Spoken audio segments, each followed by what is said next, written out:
Ini adalah bos muda yang menyamar.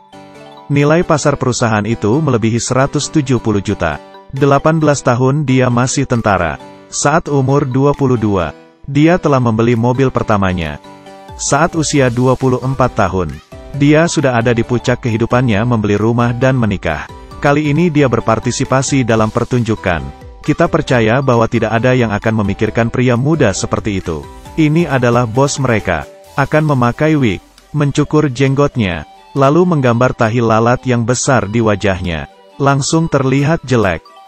Istrinya kaget. Benar-benar muda. Untuk pemotretan, stasiun TV dan staf mengatakan bahwa ada orang kesini untuk magang. Untuk memenangkan hadiah dari mereka, Allen datang ke salah satu tokonya dengan omset paling tinggi. Orang yang menerimanya adalah Karen. Karen sangat mencintai pekerjaannya. Sangat positif. Allen sangat puas. Saya belum pernah melihat orang yang sangat energetik sepertinya. Lalu Karen mengajarinya mengisi balon dengan hidrogen. Lalu menunjukkan cara bermain hidrogen. Halo, selamat datang. Suaranya menjadi sangat kartun. Sekarang mereka bersenang-senang. Dia juga ingin mencobanya. Saya merokok sangat banyak. Keduanya bersenang-senang. Saat menjamu anak-anak, Karen juga menunjukkan profesionalisme yang tinggi. Mengobrol di waktu luang. Ketika Karen mengetahui bahwa Allen sudah melakukan kewajiban militer, dia langsung memikirkan ayahnya. Tidak bisa menahan tangisannya, karena ayahnya telah menjadi tentara selama bertahun-tahun. Mereka sulit untuk bertemu. Ini membuat Allen bersimpati. Mimpinya muncul. Karen mengatakan bahwa mimpinya adalah menjadi guru sekolah dasar. Karena dia sangat menyukai anak-anak, Allen menyimpannya dalam hatinya. Karen sangat sederhana, seperti anak kecil. Dia pantas untuk mendapatkan yang lebih baik. Lalu Allen datang ke pemberhentian kedua. Ini adalah perusahaan sapi perah perusahaan mereka. Semua pasokan susunya berasal dari sini. Dia diterima oleh Juan. Juan memiliki banyak pengalaman.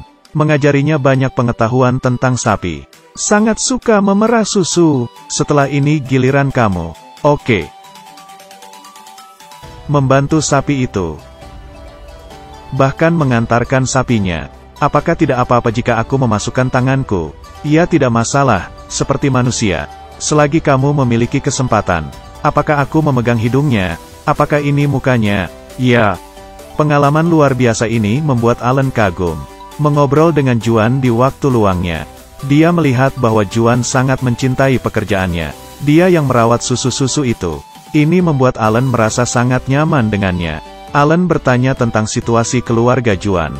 Juan berkata dia hampir tidak dapat melihat keluarganya. Setelah 24 tahun menikah, anak-anaknya telah tumbuh besar. Berbicara dengan Juan, Allen juga tersentuh olehnya. Dia sangat mengagumi pria tua ini yang selalu mengerjakan pekerjaan dengan praktis. Memutuskan untuk memberikannya lambaian. Bos datang ke tokonya dengan omset yang paling rendah menyamar sebagai orang magang. Dia sangat ingin tahu kenapa. Lalu dia bertemu dengan Tiffany manajernya. Akhirnya mengetahui masalahnya. Manajer toko itu sama sekali tidak menyukai pekerjaannya. Bekerja di sini, sangat tidak menyenangkan. Ini bukan yang paling aku sukai. Benarkah? Aku hanya merasa tidak ingin melakukan apapun. Apakah kamu melatih orang-orang baru? Ya, tapi aku tidak terlalu peduli. Tiffany mengeluhkan stafnya. Seperti berbicara kepada mesin. Dia benci bekerja di sini. Bahkan menggunakan dia sebagai pelayan. Buang itu ke situ. Ikatkan sepatuku. Saya ingin kamu memberiku contoh bagaimana cara membuatnya. Mengapa saya harus melakukan ini? Ambil pemotongnya. Allen menertawakannya. Menanyakan kepadanya apa yang direncanakan untuk dilakukan. Menikah dengan dokter bedah plastik. Dan tidak harus melakukan apa-apa. Menikah dengan dokter bedah plastik. Alasanku bekerja di sini hanya karena aku suka uang. Ada di mana Tiffany? Tidak tahu bagaimana menggunakannya. Dia menanggungnya. Memutuskan untuk berurusan dengan Tiffany. Allen beralih toko untuk magang. Dia tidak pernah mengharapkannya. Dia harus diajari di sini. Kamu harus mengancingkan semua kancing. Dan untuk celanamu. Biasanya kita memakai jeans denim biru. Carl sangat ketat. Dia dan stafnya mengatakan bahwa Allen terlalu bodoh. Kita harus selalu tersenyum. Allen terlalu berat. Dia tidak memiliki karisma. Untungnya, Alan masih menuruti perintahnya. Carl menginginkan dia melakukan pekerjaannya lebih cepat lagi. Alan bergerak dengan cepat, membersihkan dengan cepat, tidak membiarkan orang-orang melihat. Niatnya masih diakui oleh Carl. Alan dan Carl mengobrol setelahnya, menanyakan kepadanya bagaimana rasanya bekerja di sini. Carl mengakui bahwa gajinya tidak cukup. Dia harus bekerja keras untuk memanjat jabatan. Alan bertanya kepadanya jabatan yang diinginkannya. Carl bilang bahwa dia memiliki anak perempuan sekarang. Dia harus terlebih dahulu naik sebagai manajer, lalu membuka toko sendiri. Ketika sudah mampu, dia ingin mendirikan satu perusahaan dan menjadi CEO. Alan berpikir bahwa dia aneh, memutuskan untuk membantunya. Semua karyawan dipanggil ke pertanian. Ketika Alan muncul di belakang mereka. Ya ampun, bosku. Semua orang sangat bersemangat. Hanya Tiffany yang sedikit malu. Menurut suaranya, kamu tidak mungkin Alan. Alan mendorong. Namaku adalah Amit. Dan aku adalah CEO dari perusahaan ini. Wow. Oh, sial. Oke. Kamu terlihat begitu berbeda. Pertama, Tiffany manajer. Tiffany pernah menjelek-jelekkan perusahaannya di depan bosnya. Bos meminta penjelasannya. Tiffany menjelaskan bahwa dia hanya bercanda. Bahkan dia sendiri tidak percaya. Dia pikir dia akan dipecat. Bos memberinya kesempatan lagi. Aku tidak menyerah ke orang lain segampang itu. Tapi bos meminta dia berlatih memotong daging sebelum dia bekerja. Dan dia berjanji untuk melakukan tugasnya di masa depan. Tiffany menghela nafas lega. Mengaku bahwa dia akan menjadi lebih baik. Pergi. Giliran Carl. Carl seperti kembarannya saat dia masih muda. Dia memiliki ambisi untuk naik. Bos mengaguminya. Juga mengerti akan kemampuannya. Jadi dia langsung mempromosikannya sebagai manajer toko. Gajinya naik $5.000 per bulan. Wow bos.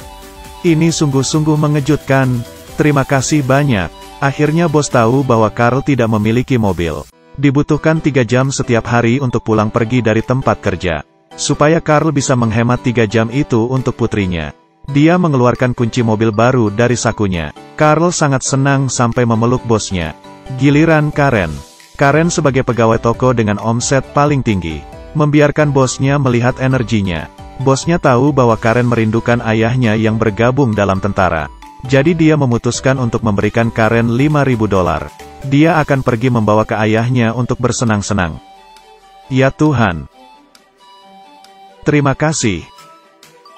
Di samping itu, bos juga tahu mimpinya sebagai guru sekolah dasar. Aku akan memberimu $25 untuk membayar sekolahmu. Ya Tuhanku. Terima kasih. Ini adalah hadiah paling indah di hidupku. Ini akan mengubah hidupnya. Yang terakhir adalah Juan. Juan sangat mencintai pekerjaannya. Bos juga akan memperlakukannya dengan sama. Setelah dia tahu bahwa Juan sudah lama tidak bertemu dengan keluarganya, dia memutuskan untuk mengirim keluarga Juan untuk berlibur.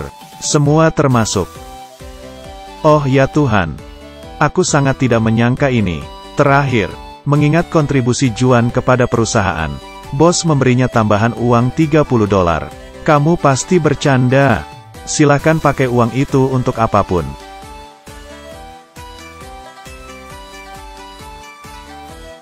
Aku tidak tahu bagaimana harus berterima kasih.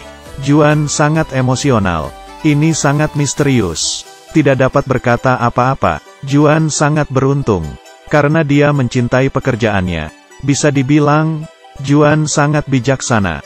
Karena dia mengubah pekerjaannya menjadi gairah. Aku Azu. Terima kasih.